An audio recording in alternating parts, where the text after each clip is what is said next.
Good day everyone. For today's video po, I will be showing to you yung aking experience kagabi sa Peso Win.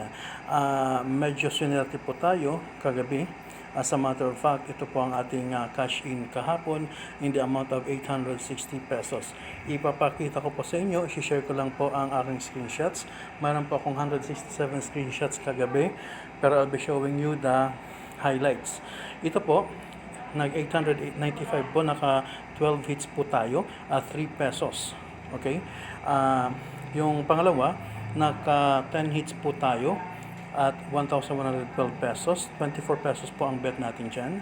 Okay? Sumunod po, naka 10 hits po tayo at 1,466. 48 pesos po ang ating bet dyan.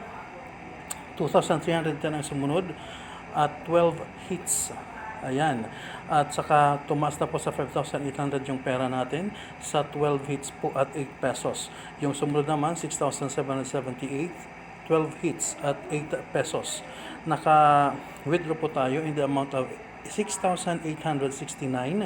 Okay? Na-receive po natin kaninang umaga yung galing sa Peso Win. Ito po ang ating pera ngayon. So, legit po si Peso Win, at kung gusto niyo po makapaglaro, register lang po sa link below at yung invitation code para ma-experience niyo po ang na-experience ko gamit yung sistema na ginamit ko. Tingnan niyo po or panoorin niyo po ang ibang videos ko para malaman niyo yung sistema na ginagamit ko sa paglaro ng mind games. Thank you very much and good afternoon.